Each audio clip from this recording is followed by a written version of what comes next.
Hi guys, this is gsndom.com and I'm here with the Huawei P9 Lite for a full review. We already reviewed the Huawei P9 and we're now testing the P9 Plus. Well, the Huawei P8 Lite from last year was a huge hit and a big success, so the P9 Lite has big shoes to fill. And this device you see here, the P9 Lite, is priced at around $350 on Amazon, and it's a mid-range alternative to the core unit of this year, the P9. Now, as far as the design goes, this model is available in black, white or gold. It measures 7.5mm in thickness, which is 0.2mm less than the predecessor, but it's also heavier at 147 grams compared to the P8 Lite 131 grams. The diagonal has increased from 5 inches to 5.2 inches, and the model is slimmer but heavier. It's still comfy to hold in the hand. It has a pretty good button feedback from these buttons here, and it's a kind of a long phone, so you may have problems with one-hand usage if you want to reach both the notification area and the bottom area buttons. Other than that, we got an aluminum frame here that's very solid, and it meets a polycarbonate back with a very nice feel to it. It's sort of like a soft cardboard or maybe ivory, although I never felt ivory. That's what it should feel like. This polycarbonate has a metallic look that actually makes it look pretty elegant. It's a well-built phone. There's a band of glass or plastic here, which is basically the Huawei trademark. Lately we saw it on the Nexus 6P, on the Huawei P9, and now on the P9 Lite, making the camera area basically prettier. We got rounded edges and rounded corners, and overall a narrow bezel and a solid build. It's one of the most beautiful non-metallic phones we've seen lately, solid and comfy and without sacrifices in the display department. Now, as far as the screen goes, it's a 5.2 incher with an IPS LCD panel and Full HD resolution. It's not every day that a Lite model shares pretty much the same screen as the main model, just like the Huawei P9. It's a bump up from P8 Lite, which is 5-inch HD screen, and it uses in-cell screen technology. Now the video player is this one here, and let's have a look at its option. So we got this pop-up play like thingy, so you can do other actions while you watch videos. And aside from that, we have the special SWS acoustic option and the playback speed. And now let's analyze the actual experience. So the screen is pretty bright, we got a pretty okay contrast, there's a slight oversaturation going on, and there are wide view angles. As you can well see, it's an IPS after all. Okay, so we're done with the screen analysis. Time to check out our measurements. First we start with the microscope, which spotted RGB stripes pixels on this panel, and then we use the lux meter to measure the brightness, and let's see how much we achieved. So we achieved 443 lux units, which is a good result. We beat the predecessor's 365 lux, that's for sure. We also surpassed a slew of other models like the LG G4, LG G5 and Huawei Mate 8, but we scored below the Huawei P9's 496 lux. Of course, we got settings for this very same screen. And here we go. Display, there's wallpaper, font size, daydream and brightness here, as well as color temperature with default, warm or cold, or you can use this palette of colors and choose your proper visual option for the color of the screen. So overall a good display. It may need better colors, but for that you have the settings area. Now when it comes to performance, it's time to talk about the CPU, RAM and other thingies. So we're based here on an octa-core Kirin 650 processor, a 64-bit unit, and it's an upgrade from the P8 Lite's Kirin 620, so Kirin 650 upgrade from the Kirin 620. Okay, so of course CPU-Z has an ad, it's a free app, got rid of that. And aside from this processor we just mentioned, there is a Mali T830MP2 GPU, and the phone comes with either 2 or 3 GB of RAM. We have the 3 GB of RAM version, as well as 16 GB of storage and a micro SD card slot. There's no lag here, we have a pretty fluid user interface. It's much more fluid than the Huawei Honor 5X and about on the same level as the Huawei Honor 7, for example. Good performance, it runs games without a hitch. We ran Rodeo Stampede, we ran Riptide GP2, and we even tried out Mortal Kombat X just to see how a newer game with Unreal Engine would be handled on this new phone that debuted a couple of weeks ago, maybe a month, so it's quite a recent release. Things to mention here, well, during the longer gaming sessions, the temperature may skip above 39 degrees Celsius, sometimes even 40 degrees Celsius, so that's something to remember. Not exactly huge overheating, but still the back gets kind of hot. So we're waiting for Mortal Kombat X to load. A lot of textures to sort out and Unreal Engine, so here we go, authentified. Netherrealm, and let's go to the gameplay.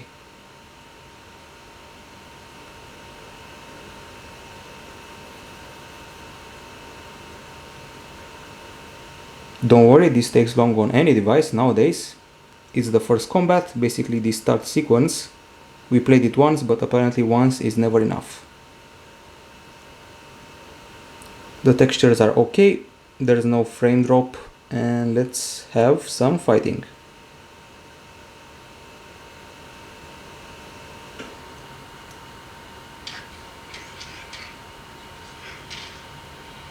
That fire looks nice, so the on-screen effects are also cool. We can block. Now it's time for a special combo. And that was rough. Okay, so we're done with Mortal Kombat X. We saw the game in action, looked nice on this handset. You're probably going to wonder about the benchmarks, and we do have some of them here.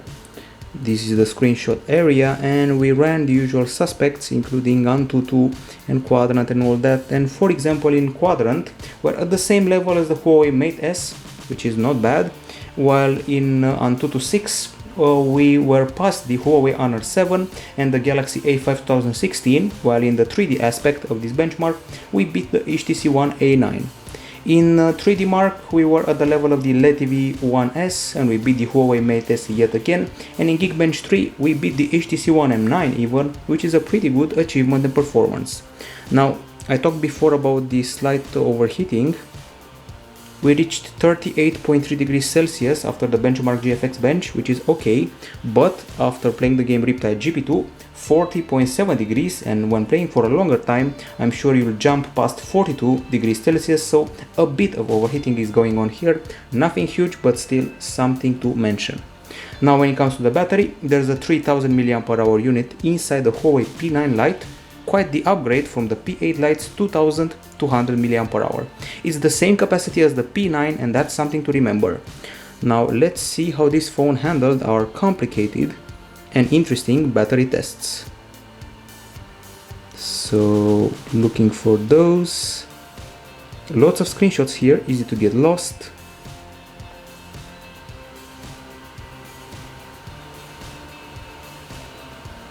Okay, here we go, finally. So we achieved an on-screen time of 7 hours and 51 minutes of continuous HD video playback, which is kind of underwhelming, but at least we beat the Huawei P8 Lite's 5 hours and 25 minutes and also beat the Huawei Honor 7. At the same time, we scored below the Nexus 5X and the Huawei Honor 4X, so that's not exactly a huge achievement. In PC Mark, we achieved 6 hours and 39 minutes, which means we beat the Huawei P8 Lite by almost 2 hours. That may sound good, but it's certainly no achievement compared to the Samsung Galaxy A 2016 series, but at least we're the equals of the Nexus 6P. The problem with the battery is the very long charging. It requires this phone 3 hours and 45 minutes to charge, which is simply too much.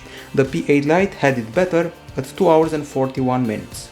We also have special settings for the battery, which are quite well hidden, so you have to go to Advanced and Battery Manager, and here you can find a power plan, which 3 options are Performance, Smart and Ultra Power Save. The first 2 have to do with the slight CPU and network adjustment, while the Ultra Power Save only keeps the basic features like call and messaging.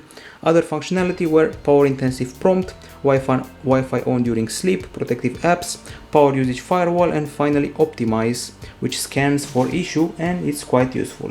So overall, we have to say this is a mixed battery usage. Some of its aspects are okay, we beat the predecessor, but still it's no match to the Samsung Galaxy A 2016 series of phones. When it comes to acoustics, We have special amps here coming from Huawei. Got HiSilicon Hi6402 DSP, Smart PA, and finally, although this may seem like two speakers, actually only the right one is the speaker.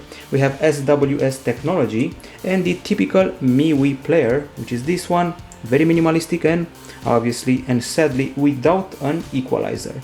Now let's actually listen to some tunes.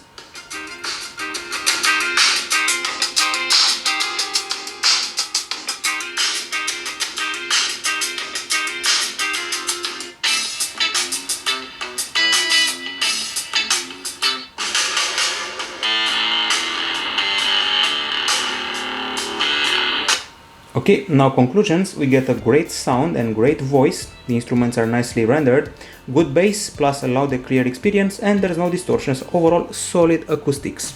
We also use the decibel meter to measure the performance of the speaker and achieved 82.5 decibels. It's good but not fantastic, doesn't break any records. Actually in real life seems more than 82 decibels. It's below the Huawei P8 Lite's 82.9 decibels, but we beat the OnePlus 2 at least. Also we're at about 1 decibel less than the Huawei P9, just so you know. The headphones, they're the typical affair, those you saw on the Huawei P8, P8 Lite, Mate 8, etc. Many models.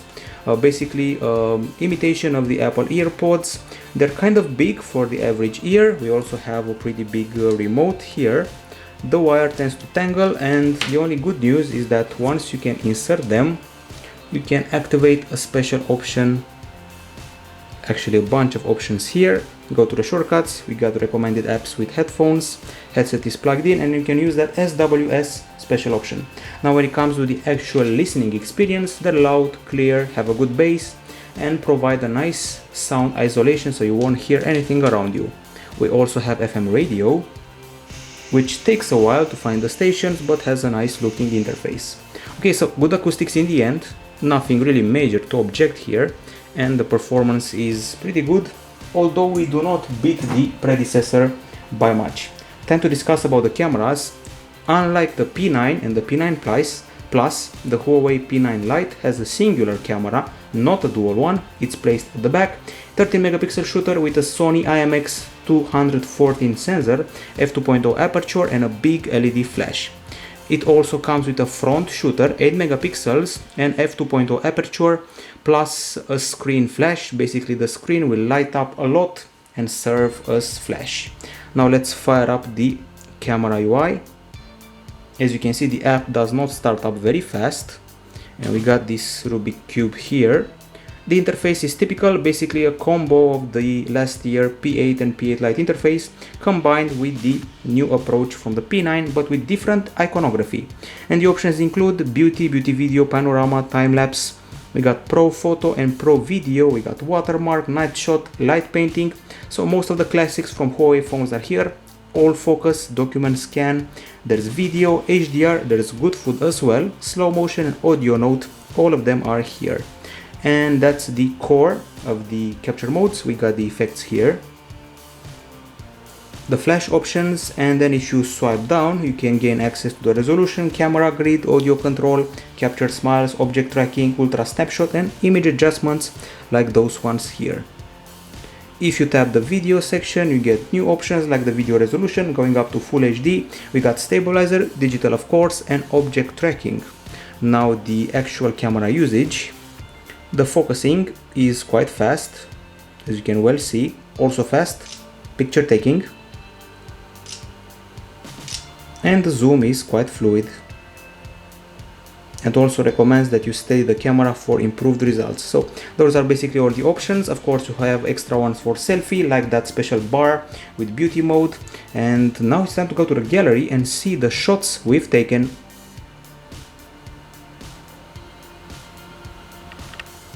So we start off with the daytime gallery, so here we go.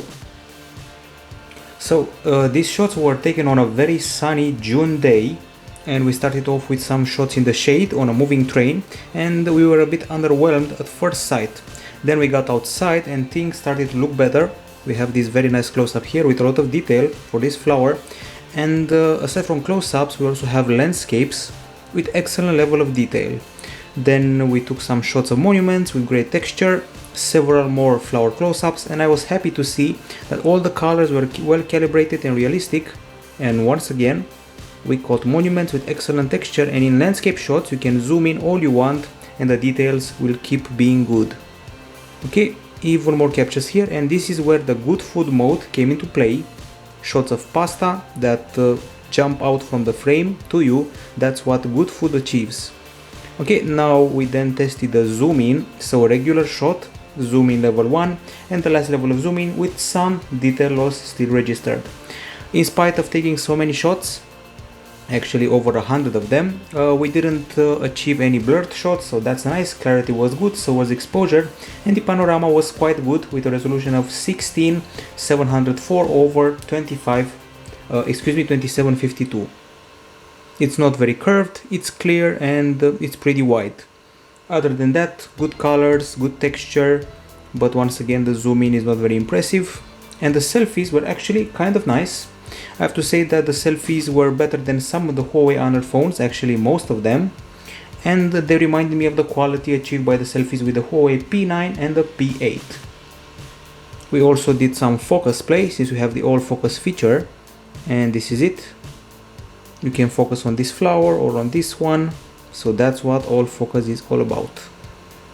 In the end, once again, no missed shot, but some very nice close-ups with very good details. And people will be tempted to compare this to the Huawei P9. Well, they shouldn't. You should actually compare this camera to the one of the Huawei P8 because it's at its level. I would go out and say that the P9 Lite is similar to the P8 quality of capture during the day. Now during the night, let's see what happened there. These shots are good looking, as you can see, but in the end they're just okay. A comparison that comes to mind is with the HTC One A9 and the Samsung Galaxy A 2016 models. Well, this one is actually a bit below them, but not very much. Just check out these flash shots, very powerful flash, and one that manages to keep the colors realistic, but in the end quite a few captures during the low light conditions are yellowish, and the Samsung models, mid-range ones, are better in this aspect. Now as far as the video goes, we shot in MP4, Full HD, 30 frames per second and 18 megapixel bitrate, and let's see some of these vids. Okay, so this is one of the clips. The video captures were a bit shaky, but the clarity was okay. We have a very good microphone and nice colors. All the textures of the buildings are okay. Some of the sky looks unrealistic and may have been a bit burned by the very sunny day. When zooming in, there was a bit of detail loss, as we noticed right here. We also took another video. This one was in the shade and was a bit underwhelming. We tried out the digital stabilization and noticed that it fails greatly because the images tends to lose focus a bit, and it's not very well lit. So you should better film in ideal lighting conditions and without moving around too much, since the stabilization is not the strong suit of the phone, and it's clearly below the qualities of the filming of the Samsung Galaxy A series 2016. Okay, time to go to the nighttime video capture. We also did that, shot videos at night, and surprisingly they weren't bad. A nice microphone, good clarity. It's really okay, but still shaky, and we have big street light halos. In the end, the inevitable comparison with the Samsung Galaxy A5 2016 comes, and that one films a bit better, also handles low light better, but during the day the competition in the photo area is very strong. Now as far as the browser is concerned, we got Chrome, pre-installed Chrome, and let's see how GSM DOM loads here. I would have to say not very fast, and the benchmarks are so-so, mixed benchmarks in what used to be BrowserMark and SunSpider, and now the virtual keyboard looks like this, pretty big keys. There's also swipe involved and it's quite comfy. On the connectivity front, we go to the settings and we get the dual SIM setup here with 4G LTE up to 150 megapixel in download, GPS, GLONASS, Wi-Fi BGN, Wi-Fi Direct, micro USB, NFC, Bluetooth 4.1 and Miracast. Once again, a dual SIM phone, and this is the dialer. Speaking of dialer, we have clear calls, loud calls and good noise cancelling. Extra technologies include the Link Plus, Wi-Fi Plus and Roaming Plus, which let you connect easier to the sources you already know. This is it, Link Plus, Roaming Plus. You can easily find an available roaming network. Other than that, we also tested the speed in various connections. Wi-Fi we got up to 52 MB/s in download, in 4G 68, but more about that in the text review. When it comes to the software experience, we're running on Android Marshmallow with EMUI 4.1 on top. If you saw a review of the Huawei P9, it's exactly the same. So basically, the icons have less vivid colors than the competition, and we got shortcuts in the lock screen as usual with a swipe up, multimedia buttons and shortcuts here. The multitasking is triggered like this, a horizontal queue of big thumbnails. If you pinch the screen, you can gain access to wallpapers, widgets, transitions and more settings like this. The drop down portion includes a timeline of notifications and quick settings. And now if you go into the settings, you can finally access the fingerprint scanner, which is here, fingerprint management, secure with a PIN or password. And once you deactivate it, as far as I know, you will lose the print. The fingerprint scanner is here. The setup is quite fast. I've seen much slower setups on pricier phones.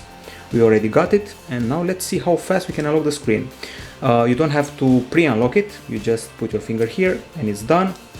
Try it at 90 degrees, once again, 180 degrees, unlocked again. So that's very nice. You can do more things with this feature. Let's see what exactly. So you can take a photo or video, answer a call, stop an alarm, browse photos, show the notification panel. So I'm swiping down and up right now at the back. It supports such gestures, so that's quite nice. Other features included here: smart assistance, navigation bar, floating dock, there is motion control, there is one hand UI with a mini screen view so you can simulate a smaller diagonal, shifting keyboard, voice control, and smart headset control and gloves mode. And those are basically all the core settings plus a few advanced ones, but nothing special.